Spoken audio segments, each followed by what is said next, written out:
दंगल TV के serial पति ब्रह्मचारी में जहां खतरे में पड़ गई है ईशा की जान और वो अस्पताल में भर्ती है जिंदगी और मौत की जंग लड़ते हुए, असल में ईशा संग हो गया है हादसा, जिस बात से सूरज और बाकी घर वाले बेखबर थे। और देखिए, इतना ढूंढने के बाद आखिरकार वो इस अस्पताल में पहुंच ही गए जहां पर ईशा एडमिट है।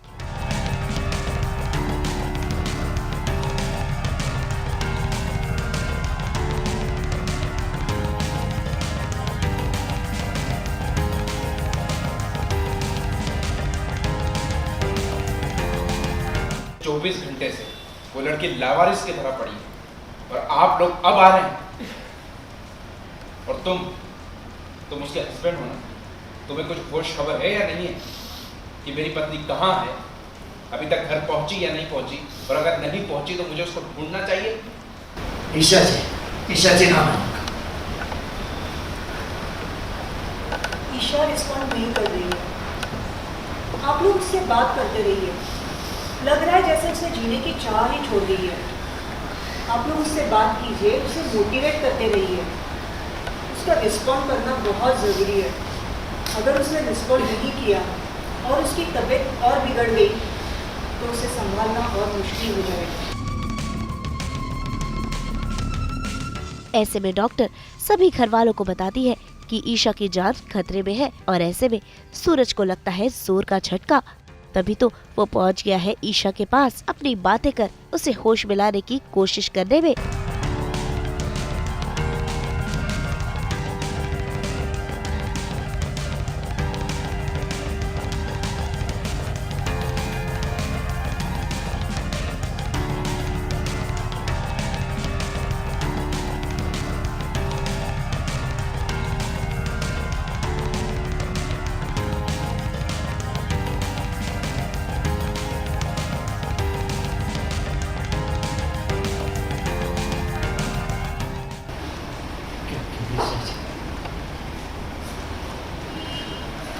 मैंने हमसे मर चाहिए तो क्या सच में ऐसा करेंगे?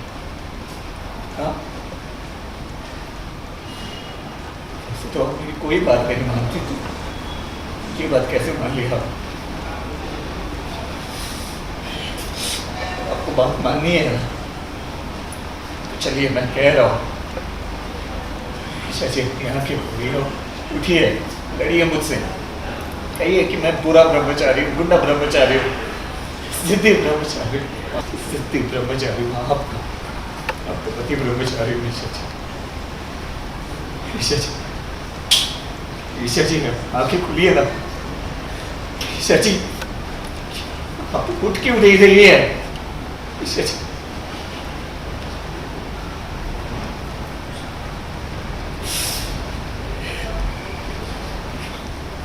आपने मुझे कॉल किया था,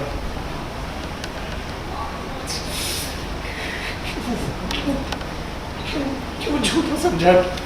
पूरी फैमिली जो है वो हॉस्पिटल में आ गई है और ईशा जी अधमरी कंडीशन में हैं, अपने रूम में पड़ी हुई हैं। एंड डॉक्टर जो है पूरी तरह से हाथ ऊपर कर दिया है और उसने बोल दिया है कि ईशा जी की तबीयत जो है मतलब कि काफ़ी ज़्यादा खून बह चुका है, तो ये काफ़ी क्रिटिकल है। एंड पूरी फैमिली वहाँ पे हताश हो जाती है, रोना धोना शुरू हो जाता है। एंड सूरज वहाँ पे अंदर जाता है और सूरज मतलब कि ईशा जी की ईशा जी जो पड़ी रहती हैं अधमरी, उनसे बात करते रहता है और बातों में सारी चीज़ें बताता है कि उठिए, अपने गुंडा ब्रह्मचारी पति ब्रह्मचारी से बात कीजिए। आप मतलब कि ऐसे कैसे, मतलब मेरी बात मान ली, अगर मैंने आपको कह दिया कि मर जाइए तो आप ऐसे कैसे मर सकती हैं। यही सारी चीज़ें वो डिस्क्राइब करते रहता है ईशा जी की मतलब जो पड़ी हुई हैं। हम बॉडी नहीं कह सकते लेकिन हाँ, जान है अभी भी उनके अंदर। तो कहीं ना कहीं रोए जा रहा है सूरज बहुत ज़्यादा और उन्हें मनाने की कोशिश कर रहा है कि उठ जाइए, मुझसे बात कीजिए।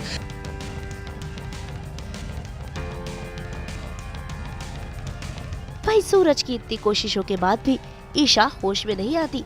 फिर आती है ताई जी, जो ईशा को डांट फटकार रही है ताकि वो ताई जी के डर से होश में आ जाए, लेकिन ये भी काम नहीं आता। फिर आते हैं बापूजी, जो ईशा को देखिए कैसे जगाने की कोशिश कर रहे हैं। इसी के साथ उन्हें वो यादें भी याद आ जाती है जब ईशा अपने हाथों से खाना बनाकर उन्हें खिला रही थी। उठ, सीधे तरीके से उठती है। ये अपनी ताई की मार खा के उठी। उठ, घर पे सारे काम पड़े हैं, तू यहाँ पड़ी है? राशन वाले से राशन और सब्जी वाले से सब्जी कौन लाएगा? खाना कौन बनाएगा? कपड़े कौन धोएगा? बोल। रुक जा, मुझे खाना खिला दे, बहुत जोरों की भूख लगी है बेटा। ईशा से बोल कि वो उठे, आंखें खोल ले। भाई सभी का रो रो कर बुरा हाल है और सभी काफी टेंशन में है। ऐसे में एक और ट्विस्ट आ जाता है जब ऑक्सीजन सिलेंडर ही खत्म हो जाता है जिसकी ईशा को जरूरत है। ऐसे में सूरज भाग कर जाकर सिलेंडर तो ले आता है, लेकिन लगता है कि देर हो चुकी है।